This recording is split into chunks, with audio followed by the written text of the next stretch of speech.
Assalamualaikum warahmatullahi wabarakatuh. Pemirsa Khalifah yang dirahmati Allah Subhanahu wa taala.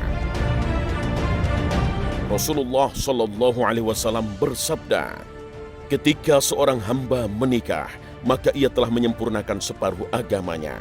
Karenanya bertakwalah kepada Allah pada separuh lainnya. Hadis riwayat Al-Baihaqi. Dari hadis tersebut menunjukkan bahwa pernikahan adalah salah satu kemuliaan ibadah. Karena dengan menikah, seseorang akan lebih menjaga kesucian dirinya dari ancaman maksiat. Namun, misi menyempurnakan agama hari ini menghadapi bermacam tantangan. Seperti perbedaan adat, pemikiran antara kedua keluarga, atau bahkan rasa gengsi yang justru hanya membuat menikah menjadi sulit. Padahal, jika saja mau belajar ke orang-orang saleh terdahulu, sungguh pernikahan itu adalah sesuatu yang mudah dan ditempuh dengan cara yang berkah. Kelengkapan hidup seorang mukmin di muka bumi ini adalah ketika dia mendapatkan pasangannya. Kalau seseorang telah mendapatkan pasangannya, maka kita tinggal menyempurnakan setengah agama yang tersisa. Karenanya menarik ketika kita mencoba membaca bagaimana dahulu generasi salafus soleh kita, bahkan contoh dari para nabi, mereka mendapatkan atau bertemu dengan jodohnya. Dan bisa jadi menjadi inspirasi buat kita hari ini. Karena ada satu hal yang terbalik yang harus kita ukur. Dan ini harus hati-hati. Hari ini terkadang proses menjadi proses panjang, perkenalannya lama, tapi berumah tangganya tidak lama. Lihatlah dahulu betapa sederhananya, betapa simpelnya perkenalan dahulu, betapa sederhananya mereka bertemu, dipertemukan Allah, tapi kemudian menjadi rumah tangga yang paling berbahagia. Inilah yang bisa kita lihat nanti dari banyak contoh dari generasi salafus soleh kita. Semoga menjadi contoh dan teladan serta menjadi inspirasi mahal bagi kita bagaimana mudah-mudahan Allah mempertemukan bagi yang belum bertemu jodohnya dengan pertemuan yang terbaik sehingga menjadi keluarga yang terbaik.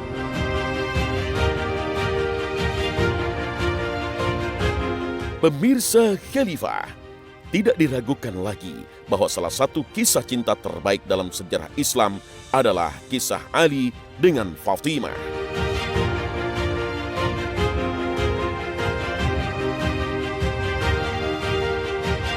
Ali radhiyallahu anhu adalah salah satu sahabat yang terkenal karena keberaniannya di medan peperangan.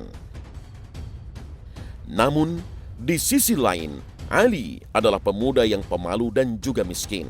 Keadaan yang membuat Ali menahan untuk menikah. Sampai suatu hari, mantan budak Ali memberinya kabar bahwa putri Rasulullah Fatimah radhiyallahu anha akan segera dilamar oleh seseorang. Perempuan tersebut memotivasi Ali agar ia segera pergi menemui Rasulullah. Ali pun akhirnya memberanikan diri menemui Rasulullah untuk melamar Fatimah. Dan maka Ali pergi menemui Rasul SAW. Kemudian begitu menemui, Rasul bertanya, ada apa Ali? Ali bin Abi Thalib kemudian berkata, tidak ada apa ya Rasulullah, tidak ada apa-apa. Jadi malu, anak muda yang malu, tidak percaya diri. Disebutkan dalam Syiar Alamin Nubala bahwa usia Ali bin Abi Thalib saat itu adalah 21,5 tahun. Jadi 21,5 tahun, tapi belum punya kepercayaan diri untuk melamar seorang gadis. Maka kemudian Rasulullah SAW langsung menebak, dan ini Masya Allah bukan hanya Rasul sebenarnya, tapi ini adalah orang tua yang punya, kita menyebutnya punya feeling, punya firasat bahwa Ali, apakah kamu ingin melamar Fatimah?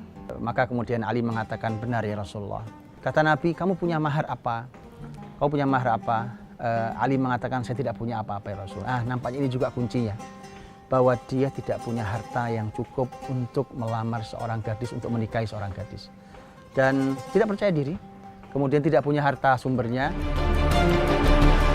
Mengetahui keadaan Ali yang miskin, maka Rasulullah pun menyederhanakan mahar yang harus disiapkan Ali. Bagi Rasulullah, tak memiliki harta bukanlah suatu kehinaan. Tidak pula mesti menghalangi Ali untuk menikah. Dalam sebuah hadis, Rasulullah SAW bersabda, sebaik-baik nikah adalah yang paling mudah. Hadis riwayat Abu Daud. Kemudian Nabi SAW menyederhanakan. Ini panggilan untuk setiap orang tua.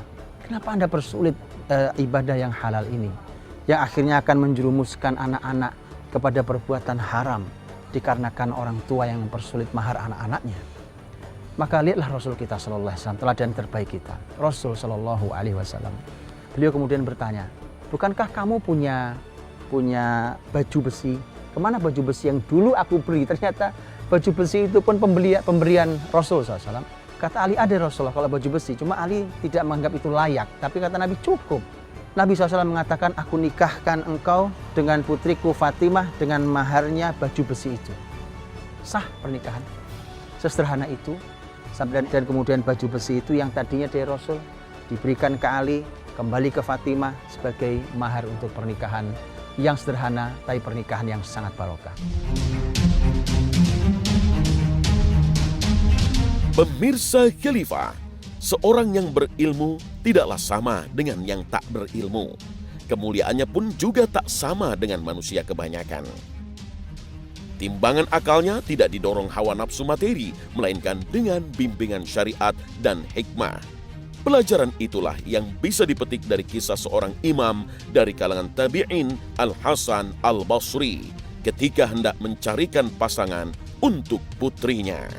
Kisah pernikahan seorang putri dari imam besar di kalangan tabi'in, yaitu Imam Al-Hasan Al-Basri rahimahullah ta'ala, juga merupakan kisah pernikahan yang luar biasa. Disebutkan bahwa Imam Al-Hasan Al-Basri rahimahullah ta'ala sebagai seorang ilmuwan besar di kalangan tabi'in yang meninggal tahun 110 Hijriah, adalah pernikahan yang juga sangat istimewa ketika putrinya itu dilamar oleh putra mahkota dari dinasti Bani Umayyah, di mana disebutkan bahwa Al-Walid putranya Abdul Malik melamar putri dari Imam besar Al-Hasan Al-Basri rahimahullah ta'ala, tapi kemudian ditolak oleh Imam Al-Hasan Al-Basri rahimahullah ta'ala. Ya, sang imam tak tertarik untuk menikahkan putrinya dengan putra mahkota, seorang yang kehormatannya terletak pada harta dan kedudukan. Ketertarikannya justru jatuh pada seorang pemuda miskin yang tak lain adalah muridnya sendiri. Di majelis Al-Hasan Al-Basri yang dikenal sangat banyak muridnya, suatu hari Al-Hasan Al-Basri bertemu dengan salah satu muridnya yang bernama Quthair ibn Abi Wada'ah. Quthair ibn Abi Wada'ah ini beberapa lama dia tidak hadir di majelis Imam Al-Hasan Al-Basri. Kemudian Al-Hasan bertanya kepada Quthair bin Abi Wada'ah, kemana saja kamu? Tidak pernah hadir, sudah lama tidak terlihat. Dia mengatakan bahwa saya sedang bersedih, wahai Imam Hasan, karena istri saya meninggal dan saya sibuk dengan hal itu. Kemudian Imam Al-Hasan berkata bahwa apakah kamu sudah menikah lagi? Dia mengatakan, siapa orang tua yang mau menikahkan putrinya hanya dengan seorang laki-laki yang hanya punya uang 2 dirham. Nggak punya uang sama sekali, seorang penuntut ilmu, masih miskin, dan punya hanya 2 dirham saja. Maka kemudian Imam Hasan Al-Basri mengatakan, ada, saya adalah orangnya. Maka kemudian Al-Hasan Al-Basri rahimahullah ta'ala selesai majelis kemudian menikahkan langsung, sesederhana itu, karena sang guru tahu siapa muridnya dan sang murid ridho karena itu pilihan sang gurunya, apalagi adalah putrinya sendiri. Maka kemudian dinikahkan saat itu seorang putrinya Imam Al-Hasan Al-Basri rahimahullah ta'ala dengan sang murid yang sangat miskin. Setelah menikah, Quthair pun langsung kembali ke rumahnya. Saat itu ia sedang berpuasa dan hidangan pembuka yang dimilikinya hanya roti dan minyak. Tak lama terdengarlah suara orang mengetuk pintu yang tak lain adalah Hasan Al-Basri.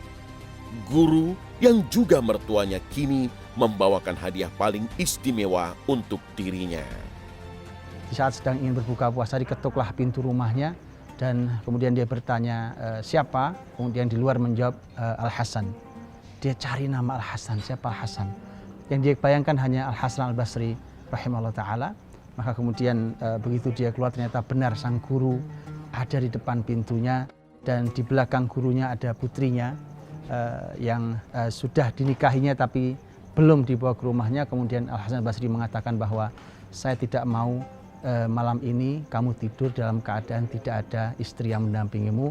Ini aku serahkan putriku. Maka putri yang diserahkan, bahkan putrinya sempat berjalan kemudian kesandung, sempat mau jatuh, kemudian dipersilahkan untuk masuk. Saking gembiranya maka Quthair bin Abi Wada'ah naik ke atap rumahnya. Begitu sampai di atap rumahnya dia berteriak-teriak ke tetangganya bahwa ini imam besar Hasan al-Basri datang ke rumah saya. Ini dia menikahkan saya dengan putri, yang berteriak-teriak di tetangganya. Dan tetangganya juga kaget, apa iya benar imam sebesar Imam Hasan al-Basri menikahkan putrinya dengan orang miskin seperti Quthair bin Abi Wada'ah. Ibunya Quthair yang berbeda rumah mendengar itu, kemudian dia segera datang dan mengatakan bahwa saya tidak mengizinkan kamu sentuh putri itu sampai putri itu saya dandani selama 3 hari. Jadi sang anak putri yang kemudian diambil kemudian didandani oleh ibunya selama 3 hari, baru kemudian diserahkan. Dan itu adalah malam istimewa dari seorang Quthair bin Abi Wada'ah dengan istrinya. Setelah sekian lama, setelah beberapa waktu Quthair menghabiskan waktu-waktu bahagianya di hari-hari pertama dengan sang istri, dia tidak hadir di majelis ilmunya Al-Hasan al-Basri. Kemudian begitu suatu hari dia hadir, kemudian sang ayah itu Al-Hasan al-Basri bertanya, bagaimana kau jumpai dia? Maka sang murid mengatakan, dia adalah wanita terbaik yang pernah dijumpai oleh laki-laki. Karena memang kecantikannya, keilmuannya, kebaikannya, begitu solehahnya. Maka kemudian Al-Hasan hanya mengatakan segala puji bagi Allah.